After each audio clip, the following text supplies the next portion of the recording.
Hello everyone and welcome back guys to round 7 and round 8 of the Delta Online Racing Lamborghini Super Trofeo Cup, where this week we are here at Suzuka. Yeah, obviously quite interesting the fact that at the time of recording this I've just edited an F1 2018 career mode video at Suzuka as well. But yeah, quite looking forward to this one. Qualifying hadn't quite got as well as I'd hoped, only down in P10, just a lack of pace, lack of practice around here. It was hopefully just going to be a race of damage limitation in all honesty. But yeah, just hoping we can have a nice, clean race on the whole. But yeah, ready then on the grid all the way down in P10 for this one. We're going to be going at 3 minute 40 on the big clock, if I'm not mistaken. We are ready then on the grid. It is lights out finally, and we are away. There we go, lights out and away we go off this race. And two people not getting a good start there, AMR Lawrence, and I'm not too sure when the Flaflail, I think that is, as well. So that's instantly going to beat us up one place. On the inside of Warwick there, that's going to make it 2 in towards turn 1 there as he tried to swing it around the outside there, and that's been a good start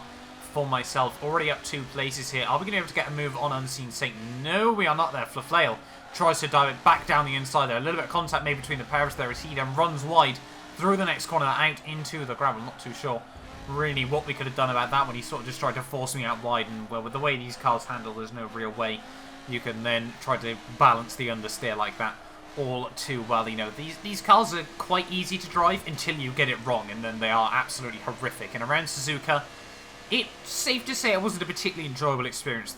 For me at least, with my driving style, the only way you could drive these things around here was quickly was basically just to put them completely on the edge. Unfortunately, you basically have to balance it on the grip throughout every single corner, which is not really ideal. We're going to dive it down the inside though of Unseen Saint, almost go down the inside of Martin there and make a little bit of contact with GTR Warwick on the exit. I must apologise to Unseen Saint for that one, but just completely hanging him out to dry on the exit of the corner there, and that's going to give GTR Warwick an opportunity down in towards Spoon. We're just going to try and give ourselves the shortest line possible, break a little bit later in towards the corner, and we do swing it right around the outside of Warwick there and hold on to the race lead there. Overall, not a particularly good run on the exit of Spoon there still, but we are in P7 at this stage of the day, and now we were just playing a very, very defensive drive from Warwick in the first race of the evening here, coming through 130R on lap 4 here. See, there's actually going to be an instant further up the road there, and I think that's Aerox Chris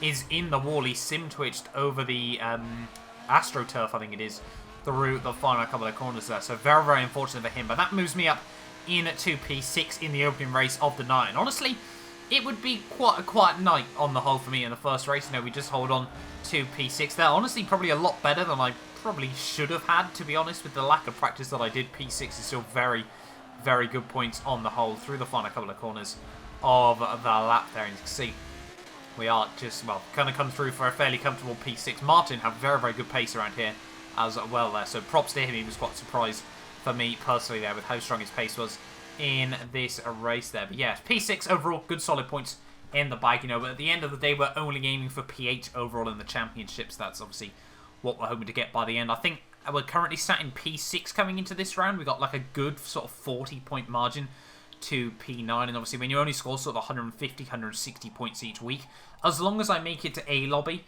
I should hope, fingers crossed, be able to hold on, unless obviously I get very, very unlucky with the way the points work towards the end of the season. But yeah, ready then for race 2. You can see Warwick is going for the most defensive aggressive line I think I've ever seen. We were having a bit of jokes in the party as well. You know, he definitely had the psychological advantage in this one as well. There's I may not have forgot how to use a handbrake on this game. But yeah, we're ready then to go again. Second race of the night. I think once again we're going to be going at 3 minutes 40 once more here. So hopefully we can have a nice clean race. The fog is meant to be coming in this one as well, so I'm not looking forward too much to that. But yeah, we're ready then on the grid. 3:40 on the clock, and it's lights out, and away we go. The Warwick clearly with a huge jump start there off the launch. But once again, I think that's Nismo and Flaflail not getting a particularly good start. We're going to have a look to the outside and towards turn 1 there. We get around the outside of Flaflail there. A little bit of contact with Nismo. I think that we might be able to make it work here. Even more wheel spin from Nismo on the exit of the corner. We're going to be around the outside through the next couple of turns, and that is us up into P6 of the race already there. So yeah, quite happy with that one. So yeah, back up into P6. I certainly take 2 P6s over the course of this night, and now we're all over the rear of Unseen Saint once more here as we come through the S section. Just getting very, very close to his rear end there. You can see just the back end trying to kick out ever so slightly. You know, this car is four-wheel drive. It is pretty easy to save in that sense. So, you know, you can sort of run it a little bit like that there as we now come through the next couple of corners all over the back of Unseen Saint. Are we going to be able to do what we did in the last race and once again got the inside at the hairpin? We might be able to make that work here. Are we going to try it again? He's a little bit too far up the road there, and unfortunately Saint actually runs a bit deep himself, so I did actually ask him on party chat at the time because I did think it was a bit of laggy contact, but no, he said he just ran a little bit wide there.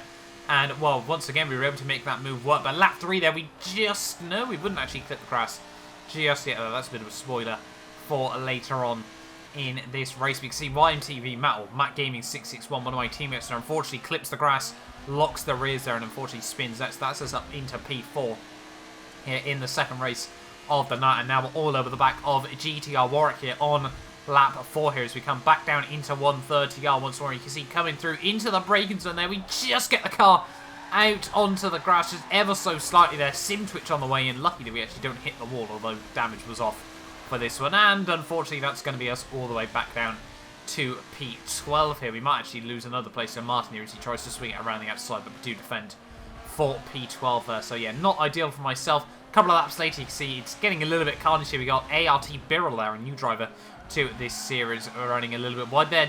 HCCR Blackout makes a big mistake there. Sim twitches in through the next couple of corners there, and that's going to give Birrell an opportunity up the inside once more there. Is he going to be able to make this work? You can't really go for a bit of a switchback here, and unfortunately I had to steer out wide there, and that is not what I needed as well in this race. So that means Martin is now all over the back of me once more here. But lap 8, you can see it's getting very, very close between all of us here. We've got Birrell, Unseen Saint, and myself having a very, very close little battle here as we come in towards 130. I'm not willing to go anywhere near the curb or the grass this time around. As you can see, get a little bit of a better run though than Unseen Saint. We might be able to have a look up the inside in towards the final couple of corners there. We don't really want to go for the diviest of all dive bombs on Birrell as well. Though on the exit of the corner, Saint hangs me out to dry just a little bit there. We clip the curb on the way out there. Sim twitch once, sim twitch again. And I felt so sorry for Unseen Saint when I did this. Oh, I cannot believe. Just sim twitched once, caught it, sim twitched again, and just couldn't catch it that time around. Obviously, I waited up for him. I did apologise as well, and he did say fair enough, you know.